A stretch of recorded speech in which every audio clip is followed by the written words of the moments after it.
thing. Yeah, you've just gone through it all anyway, so you're going to have to go through the whole thing again. I know who you are now, but who are you? I am Eric Doyle. Do you want the full story? Oh, you're going to have to do the full story now. We're recording. You're joking. Yeah, I'm so sorry. Right, okay. Well, first of all, thank you for having me here. It's brilliant. No, Absolutely love what you're doing.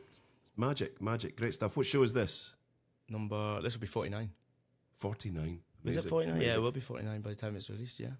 Good for you. You're doing great. Grew up in Glasgow, in a pretty downbeat area in Glasgow where you were supposed to get a trade. That was what you're supposed to do. You're supposed to get a trade. I wanted to be a musician.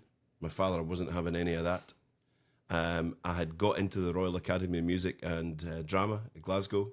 I got a letter saying that I was accepted. I used to play the trombone and a wee bit of piano and guitar, and I was going to go away and be a music teacher or a session musician or something like that. My dad said, no, that's rubbish. You'll get a trade. And all of the males on my father's side were electricians going back to the Industrial Revolution in Ireland, because my family were Irish immigrants that came over to Glasgow. So I did that. I wasn't too happy about it. I went away and did an apprenticeship and became an electrician. I worked with a company called Balfour Kilpatrick, and I was working around heavy industry. I was working at BP in Grangemouth and GE Plastics and all big sort of industrial hazardous plants. That was where I kind of specialised.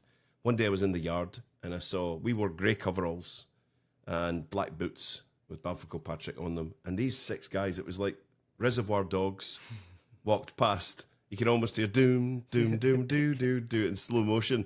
They had orange coveralls with and this is something we didn't do on show, and I'd never seen this before. They tucked their coveralls into their boots, and they had tan gelati boots on, right? So I'm looking at these guys, they're still wearing our company logo, and I'm like, who are they? And it was almost said like a scene in a movie, that's the offshore guys. And I'm like, what is this offshore? What is offshore? So, what is offshore? I don't understand. And they're like, those guys go out to the North Sea and do what we do out there on platforms and rigs. And I'm like, oh, wow. Now, I'd just got my ticket. I was just an approved electrician. And I badgered HR. I found out they were prepping for a job, which happened to be the East Bray hookup. And I badgered HR. And I got out there. I was the youngest guy they'd ever sent offshore. I got offshore and I spent 2 years working with the offshore division and got the bug. I had planned to stay. I thought this platform world suits me, even though we were staying on an accommodation barge because it was a hookup. Yeah. Kind of suits me. But when I came back, when that project was finished, I thought I need to be offshore again. So I started phoning around and I threw away an entire apprenticeship from a company that really, put a lot of money into me and a lot of time and effort for a 3-month contract with a drilling company in Invergordon because I was so interested in working offshore. I went up, that happened to be Diamond Offshore. I went up to Invergordon to the Ocean Guardian and ended up staying with Diamond for 16 years, changing disciplines halfway through that. Became a rig electrician, assistant rig electrician. Was offered the chance to move into health and safety, went away and trained with them, travelled the world and came back as a safety officer, went offshore again to the drilling world in Europe and Africa. And then they asked me to move onshore in 2000 after a particularly tragic year for Diamond at that time, where there were 2 fatalities right at the start of the year on 2 different UK semis, the Princess and the Nomad. Absolutely tragic. So they reconfigured everything, made a new position and said, Eric, would you come onshore and move to Aberdeen? So I moved the family up. We moved up and everything was going great. I eventually became HSEQ director of that company. Got everything to a really, really good stage with a magic team. The team were brilliant and we sort of set the safety of the company right again, did a lot of really good work. And then was asked to come and join Acergy at the time, used to be Stolt. And I became HSEQ director for the Marine Fleet. That was brilliant. Everything was going great, and then one day I was tapped on the shoulder and asked if I would consider moving into sales and a commercial role. So they sent me away, trained me, and ended up taking over IMR from the business development side. That was all going really, really well, and then I decided to get on the sort of general management trail and started taking like regional director jobs with engineering companies, And then eventually sort of managing director roles, a couple of board positions. And my last gig, I was working with a wee company out in Port Lethem where I was the MD of a subsidiary and I was the board member of their parent company. When that all came to an end, I decided something had happened during that time which got me interested in digital commerce in the B2B side, business to business. So I went away and trained and developed some training programs. And I've been doing that ever since, teaching companies, teaching teams, technical teams, the art and science of digital B2B influence. See, that is quite a big thing coming up now for this oil and gas world, should we say? Especially considering, not that long ago, I think oil and gas was pretty quiet with regards to social media and the marketing side of things, were they? I mean, now obviously you see it a lot more. It's kind of part and parcel, excuse me, of the world, really. Social media, videos, pictures, all that kind of good stuff. But you see it as probably a more trending thing now in the oil and gas? Yeah, when I first started, it was like I was trying to sell snake oil. It really was. I was going to the companies that I loved and respected and saying the future is digital. We need to start thinking about creating influence.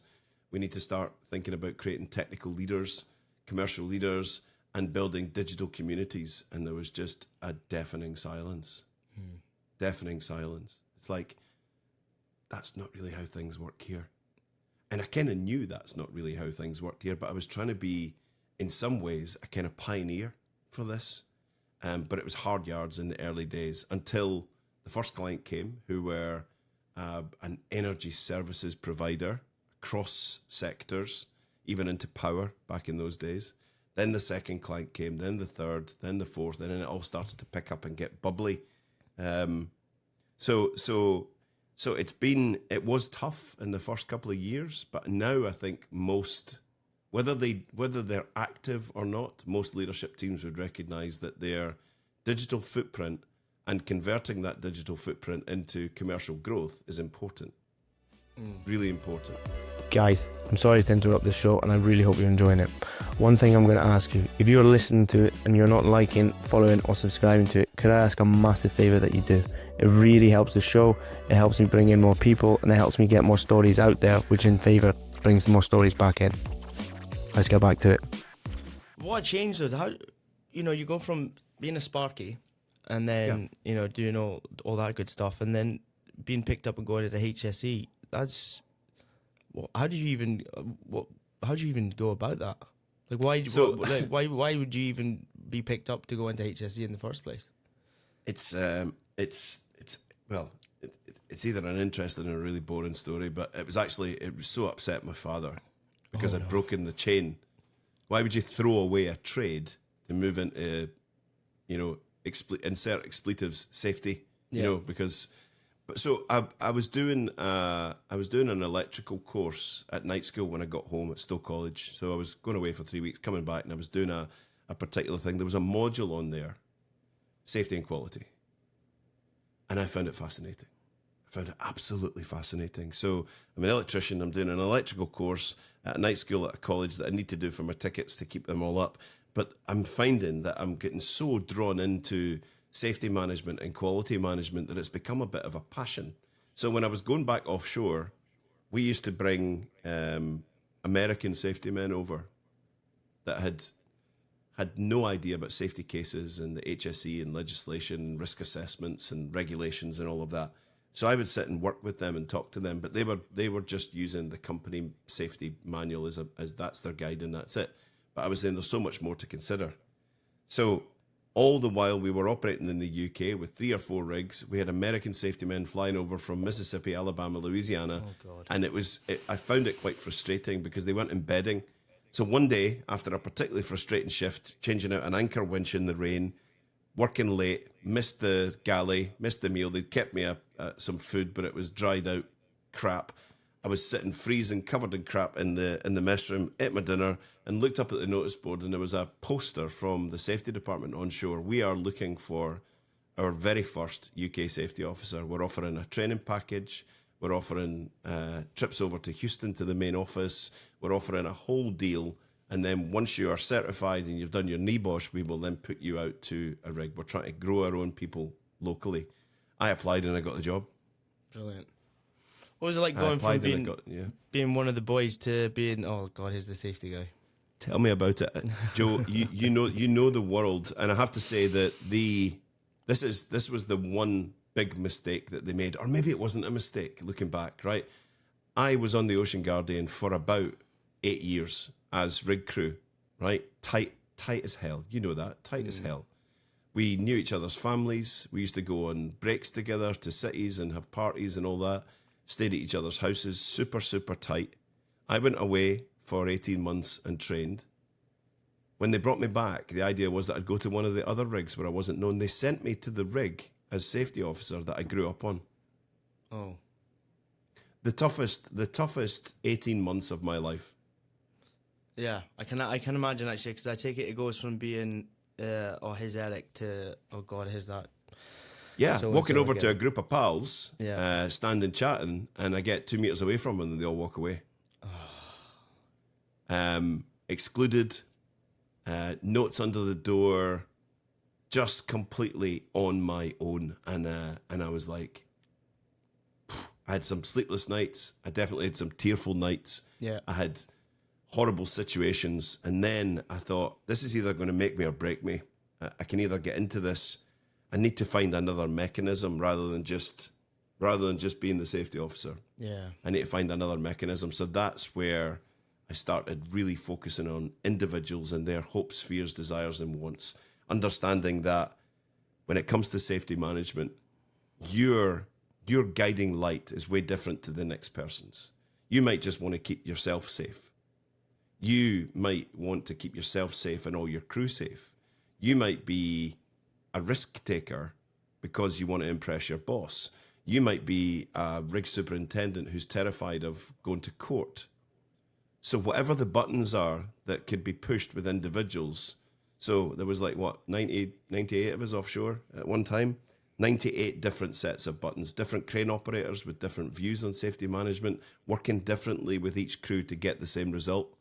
I found fascinating, and that's when things started to get slightly better for me.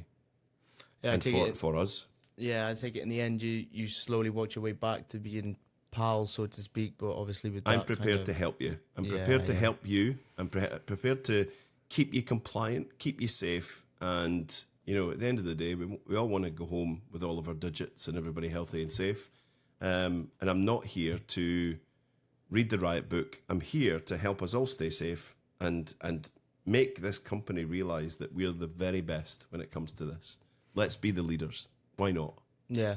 I guess the next move is offshore, being on the tools for, I don't know how long had you been on the tools for by then? I'd been on the tools since I left school and right up to when I moved into health and safety, which must have been a couple of years before they asked me to move onshore. So 98. Right. 98. And then that move to going from offshore to onshore. That was tough. That was my first ever office job. Off the tools into some nice clothes in a nice warm, dry environment.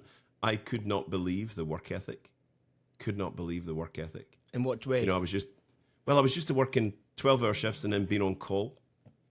So we do it alternate nights, me and my colleague. And typically you get the 3 o'clock in the morning knock at the door. The top drive stopped working. The drawworks aren't working. The mud pumps have stopped. And you'd be out at 3 in the morning after working a 12-hour shift, bleary-eyed, with the tools out, with the meters out, trying to get things fixed. I was used to this work ethic of get things done, high-pressure environment, time-bound environment.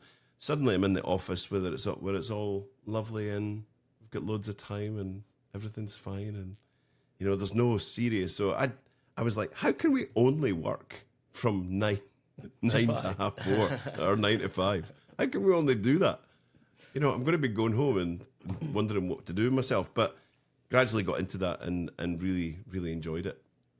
Did you find it quite difficult, though, going into an office environment? I've not really worked in an office, so I can't really say much, but how different is the dynamic in terms of, when you're offshore, obviously there's no filter, but when you're onshore, it's a lot different. You're dealing with different people, so to speak, not, you've got to be far more, should we say, placid in your approach. How was going from the swearing to using correct English, should we say? Yeah, a bit of a new chapter in the learning book of Doyle was how to behave, and how to just react, and different. So finding out very much that the communication, there is still banter, of course. There's still stuff going on, but it's just pointed in a different way. So that was the first sort of step in 2000 of moving into a completely new environment and learning how to operate. But I was not unaware of, change and completely changing me. From electrician to onshore to electrician offshore is a big change. From electrician offshore to safety officer offshore is a huge change. From safety officer, into the office, massive change. But the whole idea of change is something I kind of relish. I love it. Yeah, you've done quite a lot of it, have you? A little bit, yeah.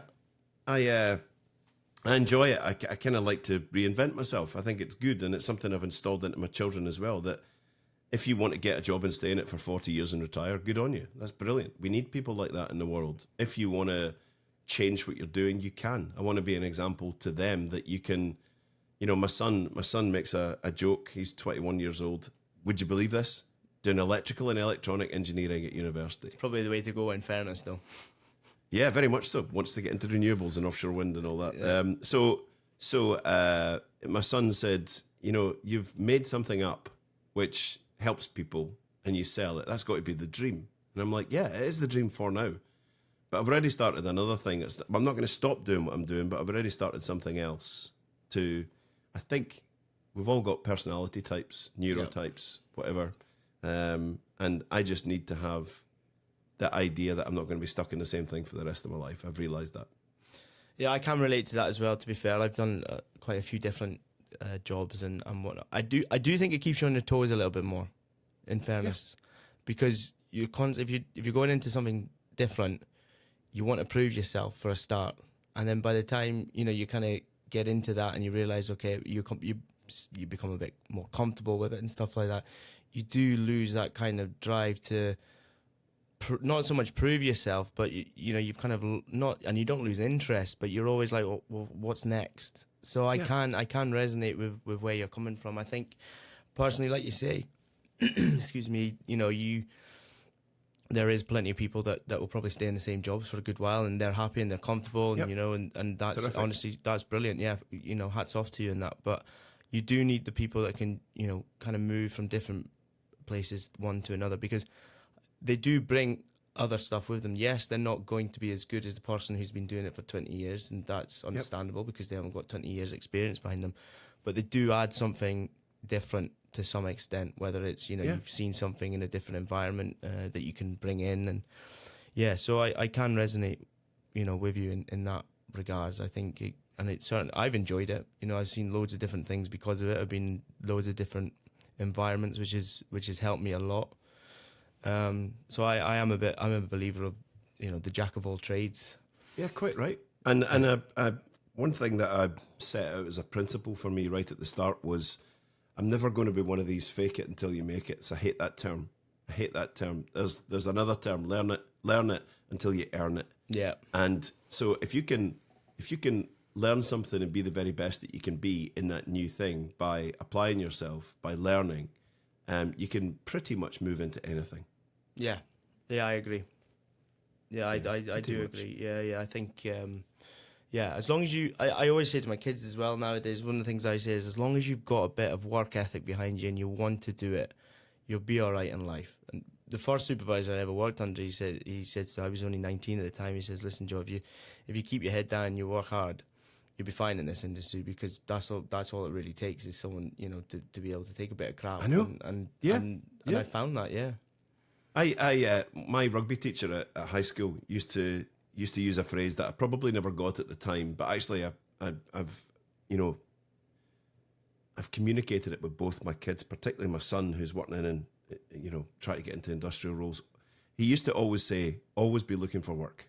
My rugby teacher, always be looking for work. So you've passed the ball, You've done your thing. You could stand and look around and wait for it to come back to you, or you could be looking for the next breakdown. You could be looking for the next miss pass. You could be trying to do something. So I said to my son, got an internship last year, and he's like, "Have you got any advice?" And I was like, "You're a lovely guy. You're clever. You're nice and sociable, but always be looking for work." Yeah. Because these people, if they give you a job and you finish it and go and sit down, and they say, "What are you doing?" and you say, "Well, I did that job you asked me to do.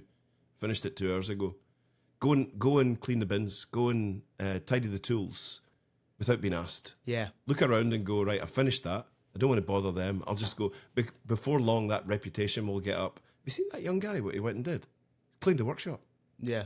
Never asked him to do that. He's always looking for work. I love that ethic. It's yeah, it does go a long way with people as well. Like just little things, whether it's cleaning the coffee machine or putting and it's just that little thing that someone picks up and goes, but now who cleaned the fridge, or who put waters in the fridge, or who's done and you the don't need to container, you don't need to make posters and t-shirts that you did it. No, Word you will don't. get around. Yeah, Word it will will get around. Yeah, someone will know, or they'll see you doing it, and it is little things that sometimes go the long way.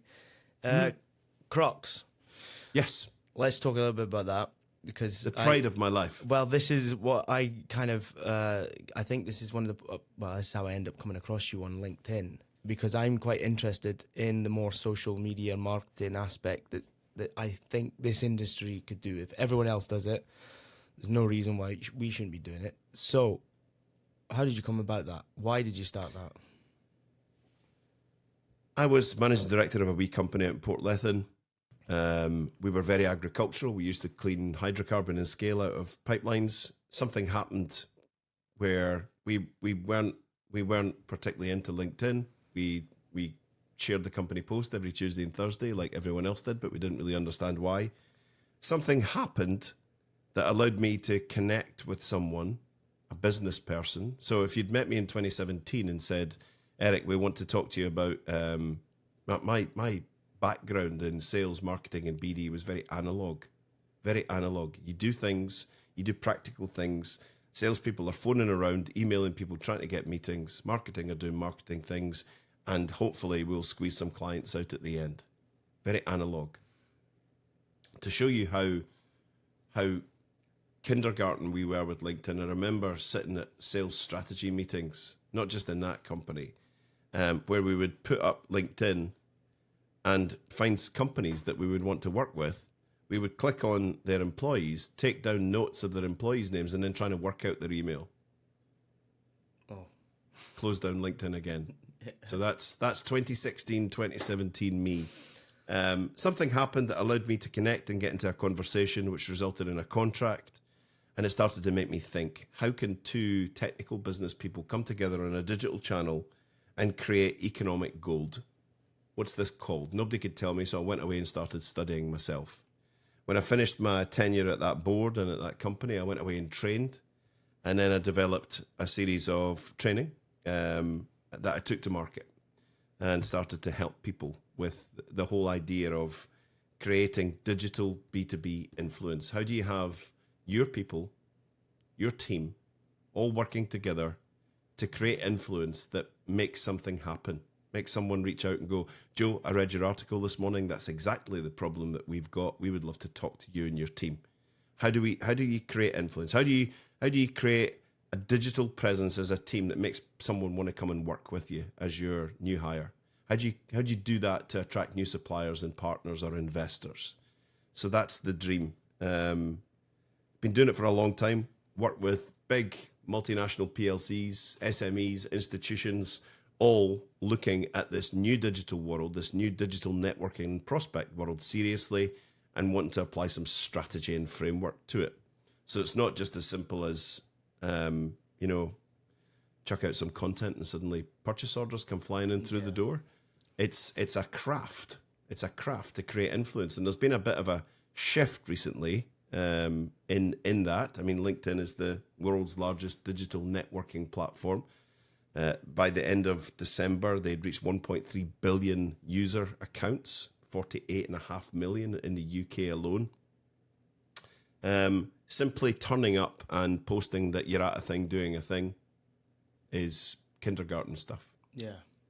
Promotional. We're locked into, and I see it a lot in this industry, light level, entry level promotional content.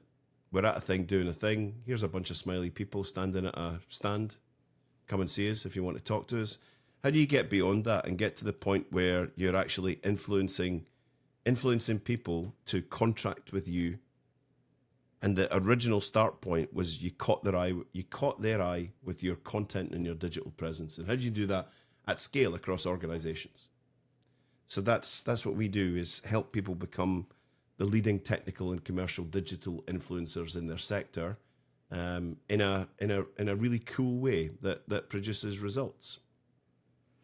It is fascinating, actually, and I think it's needed. And I'm glad that I came across you as well, because I think this is one of the most important, in my opinion, the important industries in the world, energy. And I think from when I started in oil and gas, whereas I remember going on platforms, it was like absolutely no social media posts, you can be NRB, blah, blah, blah, blah, to you go on TikTok now and all you got to do is type in offshore and it's absolutely everywhere. And obviously the oil companies can't stop that, because you can basically put your name as anything on TikTok, can't you, really? And no one's going to really, they're not going to go trace it back to you. But it's almost like, because social media has advanced so much, these companies now need to be on board with it. Otherwise, they're going to be left behind. And that's every company, from the top of the table, top of the tree, right down to the bottom. Everyone has to be on board because everyone's watching now. Correct. I mean, there are 8.2 billion people in the world. There are 5.6 billion people with social media accounts. Well, there you go. And yeah, it's becoming just normal life. Yeah. I think there's 6.25 billion people have access to the internet. 5.6 or 5.7 billion people have social media accounts. It's almost become hand in hand with it, where if you have the internet, you've got social media access. It's becoming normal life. It is normal life, whether we like it or not. And you have to embrace it, do you? No matter how private your industry once was, you have to embrace it. I think you have the option. You have to, or you can choose not to. And if you choose not to, you just don't get the commercial advantages. Yeah. And that's fine. I work with, I meet lots of organizations who, despite telling me they've got sales worries, revenue worries, market worries, and their sales techniques and marketing techniques aren't delivering the goods that they delivered 5 years ago. When I show them this new way of employing this framework on digital channels to create the space for new conversations with people and growing networks strategically, they'll still say, I don't think it's us. And that's fine. But just realize you're walking away from the world's largest. It's a networking platform. LinkedIn is a networking platform. If you want to substitute that and bolster it with a cool YouTube channel because you're a very visual company, if you are a very funky company with lots of cool people in that are willing to make video, you might have an Instagram account or TikTok account, whatever it might be. But the core place where business people come to network is LinkedIn. If you're choosing not to be very good there and still reposting the company post every Tuesday and Thursday, nothing's going to happen. Nothing's going to change. No. So I guess don't give us away too much, obviously, because it's your business at the end of the day. But if you could give companies, smaller companies that maybe haven't embraced it as much and might be listening, or someone's listening from, what would be a big tip from you, especially with regards to LinkedIn? So this is going to sound really mean, but don't just look at your competition or people in your town or your city or your sector and go, fire everything at LinkedIn, be on LinkedIn. It's the worst starting place. Fire out content, get content out there. We need to, because our competition's putting content out. That inspires people who don't really understand it to look at the competition and look at the sector and go, well, everybody's just posting pictures of themselves talking about how great they are. Yeah. We could do that. So we get the next wave of vanilla. Yeah. The next wave of, we're at a show, come and talk to us. Do you want to buy our thing?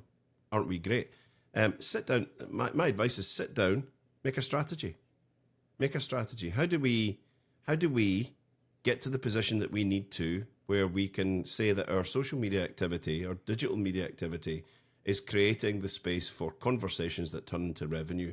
Sit down as a board, employ. So this it's not meant to sound mean, but leadership teams, operations directors, engineering directors, clever people, right? If you gave them a problem and chucked it on the table and said, solve that, they would put lots of intelligence, lots of history and specialism and expertise into solving that. They'd use project management techniques. They'd use engineering levels of discipline. Put that level of discipline into how you're creating demand online. And don't just leave it to the marketing team, because you've hired marketing and they're supposed to be doing this and they're not, because I'm busy doing serious stuff. As a board, as a leadership team, put it right on the center of the table. How we create demand and how we convert that demand once we've created it is a board level issue. Yeah. Without that, hints and tips will do nothing. Nothing. I guess you'll end up just spinning your wheels. Well, yeah, and that's it. And I guess it leads well into kind of the communication aspect that you do. You know, you're on the TED board, did you say? So I take it obviously. I'm lucky enough to be a TED coach. That's the one, coach. So a TED speaking coach. I work with Bob Keeler and Derek Thompson, the legends, and work with TED here in Aberdeen as a coach, getting the speakers ready to walk onto the red dot. And it's a very, very special experience. I can imagine. How important is the communication aspect of selling your business, let's say? Not just that, my goodness, but everything. It's absolutely paramount. Absolutely paramount. So we see the two as working pretty much hand in hand. You create all this influence on digital channels in order to get more conversations. The conversations need to be good and memorable. They need to be in that place where if they're seeing 4 companies that day, 3 of them all say the same thing. One company stands out because they were just compelling in the way that they presented themselves. That's the difference. If you're standing, so there's the pitching element when you're working with clients trying to win work. How do you lift yourself away from, hello, we are a global provider of services. Here's all our offices. Here's all our clients, and we're now going to run you through a 65-page slide of all of our products and services. So this valve here is slightly different from the last valve that you saw. This one's got a handle on both sides. But this one's cheaper. And this one's cheaper. So, and right at the end, I'm going to give you a 9-minute thrill ride through our value statement. You know what I mean? It's like so we see that repeated. How do you walk into the room and in hearts and in minds, really appeal to people in a slightly different way, in a totally different way? How do you walk out of that room and they're all sitting back going, it's them. They're just so compelling. And that transfers onto if you're asked to speak at an event. Anybody, I went to offshore Europe this year and walked around and attended many talks. I had a couple of speakers there that I'd trained, so I went to their talks as well. Most people are standing up with a piece of paper. We are located in various locations around the world. We are in the Middle East, and we are a disruptive new force in subsea technologies. And just reading out loud is what kids do at kindergarten. Yeah. So how do you, with your head up, how do you get people who are sitting, listening to the same thing over and over again for 10 minutes? How do you get them to remember yours? That's an art, right? It's an art. And often missed. And it works hand in hand, because in a world with content you open any of your social media feeds right now and it's just full of content. Yeah. How do you get to the point where your story, your presence is different enough to everyone else's that it stops people for a wee bit longer and makes them go, that's different in a really interesting way. That appeals to me. That's memorable to me. That's compelling. It all works hand in hand. And, you know, I last year I made a bit of a joke. There was an MD of a company was saying, it's all about our website. It's all about our website. It's all about our website. Now, they weren't a company that sold. There are some companies that have got an e-commerce aspect to their website where they'll maybe sell parts or whatever. They weren't. Their website was just, they were an engineering company. Yeah.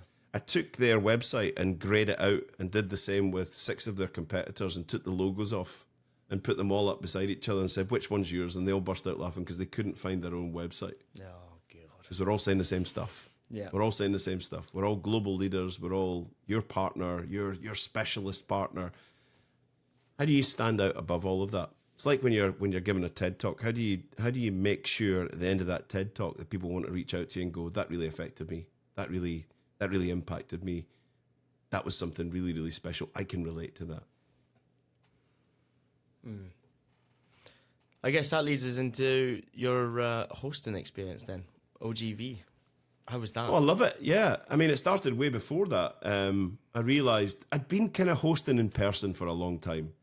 And then I thought at COVID, I can't disappear and just become, I need to be around people. If I can't be around people, I'm going to do it digitally.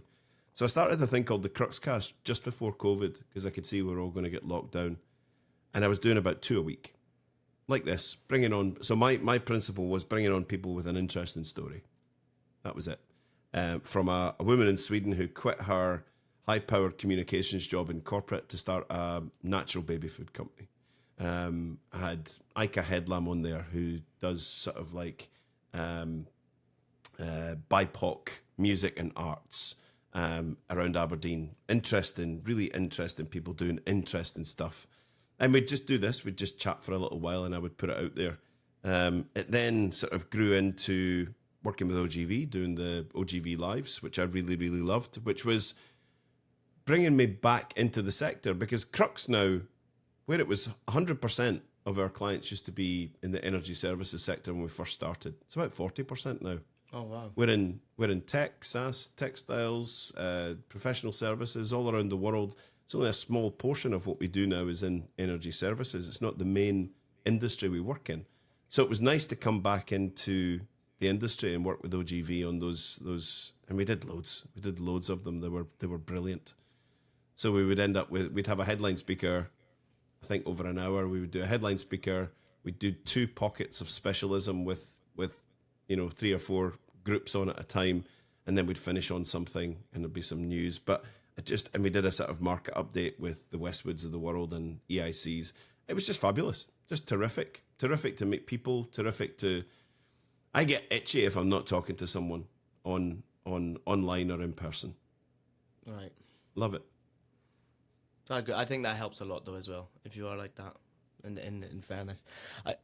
Going back to your offshore experience and your time offshore, how much do you think that has helped you in terms of your ability to communicate? Because massively. Yeah.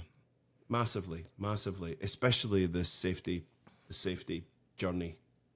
I would quite seriously, as an electrician, you could be down a leg working on a thruster motor for 4 days and not speak to a soul. Yeah. Just you get up, have breakfast, say hello to everyone, and then disappear down there for the rest of the day and only see them at lunchtime. So there'd be long periods of focus and silence. In the safety world, it was all about communication. It was all about your interaction with people and building relationships and talking to people. And I'm very lucky that I'm from Glasgow, so I'm a natural blether. Yeah. Yeah, that helps quite a bit, actually. My wife's from Aberdeen. My wife is hardcore Toonser Aberdeen. And whenever we go to Glasgow, she's like, "Did you know that person?" No. But you just didn't have a half-hour conversation with them. I was like, yeah, they just said they liked my shoes, and that was it. Started off a conversation. They liked your shoes? How personal. That's horrible. She's like, I hate it here. This is terrible. This is terrible. People all communicating and talking. To each other? Everyone's friendly and speaking to each other. It's horrible. I know. No, so I love. I'm crap at lots of things in my life. The one thing that I have a gift for is being interested in people. I'm really interested in your story. I'm really interested. Like you've got an interest in people's stories. Yeah. You've either got that or you haven't. There are some people who couldn't care, and that's fine. But I do. And I also like to share news. So, I like to share, stories and things like that. So if you've got that interest in people and the willingness to share, then hosting is an easy thing to do. Yeah. I did a thing so I like the online stuff. I particularly like doing lives. I love the live thrill of the fact that this could go wrong at any minute and dealing with it professionally and dealing with questions from the audience. The live facility, particularly on LinkedIn, I love it. and I try every week to do some form of live show on different pages. But I still I was lucky enough just before the end of the year to do the kind of thing that I love, going and sitting and hosting a panel live in front of a big audience. Brilliant. So I love that. Yeah. And I'm lucky every second year I go to ONS and run podcasts live with audiences on nuclear, on Gen Y in energy, and AUVs and decommissioning and all of that. So, and I'm going back again this year in the summertime to ONS to run those. So I just love hosting. I think it's a brilliant thing to do. Back to communication, how much has the energy sector changed in the way it communicates and its selling and its usage since you've started going into it, should we say? How much has it changed? In some pockets, not at all. Oh. In some pockets, minor change. In some pockets, significant change. So we've still got organisations who think that. And Peter Drucker, the famous management consultant, he said the greatest danger in times of turbulence is not the turbulence, it's to act with yesterday's logic. The greatest danger in times of turbulence is not the turbulence itself, it's to act with yesterday's logic. And I've kept that as a kind of principle throughout my life, that we have to evolve with the times. There are many organisations out there who have not evolved with the times. And the times, unfortunately or fortunately for many, there is a massive advantage in this new digital networking world to take advantage of that and be very good there, and operate in a way that it's sustainably adding to your commercial profile. And there are companies out there who are yet to still see that this is the way forward. I guess that's natural, though. With anything that's new and evolved, there will be people who jump on it. There will be people who think about jumping on it. There will be people who avoid jumping on it. It's just normal. So we have various pockets of understanding and sort of competent usage across the sector. Yeah. But I think the one thing I like about the social media aspect is that it's free, which helps from the get-go. So even if you are a small company and you've got a small marketing budget and you can't compete with the big ones, and you've also got the internet, which helps you massively now. I mean, every second video you look at, it's like how to get 1,000 views or whatnot. But the concept is that it's a free tool, so to speak, apart from the internet price, the bill, sorry. It's free. You know what I mean? And you're basically, it's not the days of having to put billboards up or send flyers out or put things in a newspaper to try and get you. The opportunity is massive. And, you see it very, all the time now with the likes of TikTok's obviously the big one. Everyone uses, seems to be, going TikTok famous in about 5 minutes on there. But the LinkedIn aspect has got better and better. I found a lot of, I use LinkedIn for most of the marketing, especially because that's the niche. And that's one thing that I think is really worth keeping in mind, especially in oil and gas, is LinkedIn is designed for professionals. And it's, if you can utilize it well, you can do really well. I've had loads of messages, or I've messaged loads of people through it, and it's helped me out massively. I think it's such a perfect tool for this niche of oil and gas, energy, etc. And I've found a lot of people through it. It's helped get the podcast out there a lot. I always find the posts every now and again. Obviously, the algorithms work in your favor sometimes they don't. That's another subject in total. But yeah, I think you have to embrace it, and I think even as a small company now, I think there's so much opportunity using it. I can't speak highly enough of it. It's helped me out a lot. Oh, I know. And about 2 years ago, LinkedIn and Microsoft, their owner, sat down and said, we've got a bit of an issue. Our membership is plateauing. It's not growing the way it did. From 2016, when Microsoft bought LinkedIn, they got exponential growth, up to 1 billion really quickly. But it's kind of like Trumpety Trump. It's not really going the way. They realized they've got a bit of an issue with LinkedIn moved very much from being a place where you try to get a job, You put your CV on there. It was a jobs board, and you advertised that you had a pump for sale. And if you wanted a pump, you can contact us, and we'll sell you a pump. When LinkedIn, prior to the acquisition, LinkedIn said it's about networking. It's about personalities. It's about diversity and inclusion, and it's all these lovely topics. So they really promoted that. There was LinkedIn adverts on years ago where there was nothing about business in it. It was all about personality and jam or marmalade in your toast and all of that. That's what they really wanted to be. They had designs on being a kind of Instagrammy, TikToky type place. Microsoft were like, got a bit of an issue. We're kind of losing our edge, and we've done surveys, and people are telling us that their feeds are just full of spam and full of stuff. Yeah. Anyone can hold a camera up and click themselves and go traveling from Aberdeen to Glasgow today.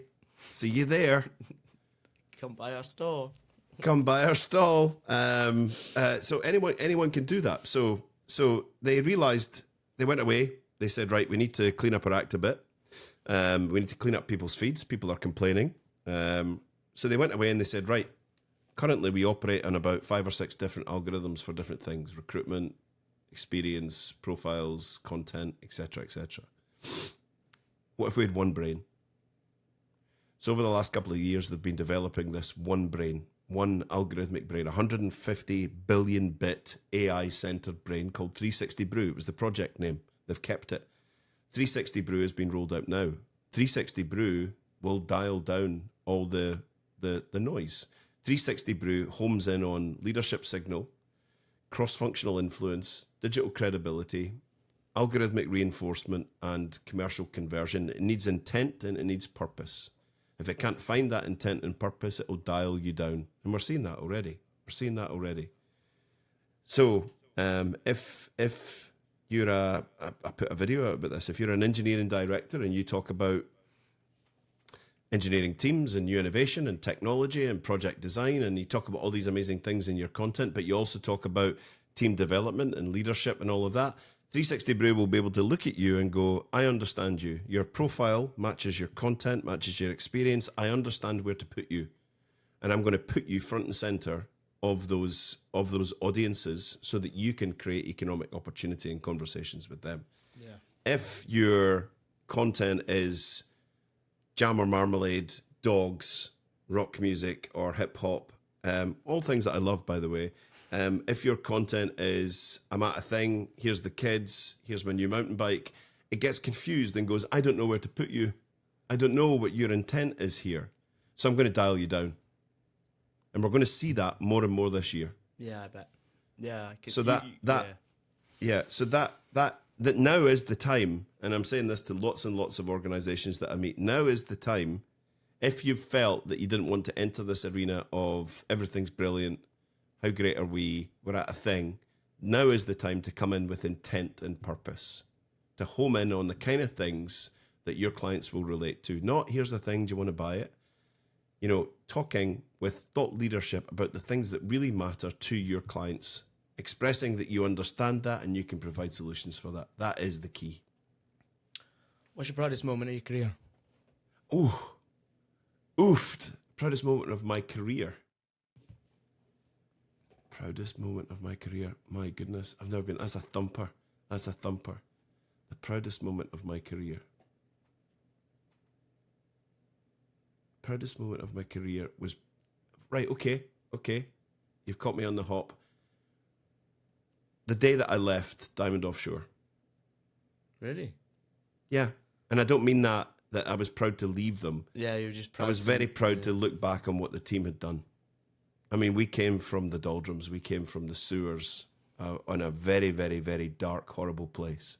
And over a couple of years, we went from almost being thrown off contract because of 2 fatalities in the North Sea, almost being thrown out of the North Sea and losing our license, to a couple of years later becoming Shell's Rig of the Year. Brilliant. And it wasn't just about the accolades, it was about the cultural change, it was about the team dynamic. It was a brilliant place to work. But like many things in my life, there's a pattern that forms. Once you've got to the point where you've fixed everything and everything's cool with a great team, and you're into maintenance mode, I get bored. So I had to move on. Yeah. So there you go. There you go. That was off the top of my head. No, that's a good one as well, though. I think it's something. What's the proudest moment in your career? Oh God. Oh, shit. I wasn't expecting to be asked that, Eric. I Yes, don't I know. know. I know. Honestly, I don't know. I'd have to think about it. I'd one off the top. Probably surviving it. There you go. That's good enough. Surviving it. Still being here. Yeah, still being here. There's been a couple of close calls I've come across offshore, and I still get up and go. And the fact, I guess, the fact that I still like it. I think I'm not in a position yet where, I mean, obviously one day I've got to come away from it because I can't keep doing it all my life. This is year 14 or 15. I know I'm only 33, so I'm still young enough. But yeah, one day the intent is to come away from it. Right. Okay. But yeah. But one thing I will say is, Eric, thanks so much for coming on the show. Oh, we're done. Thank you. It's been brilliant.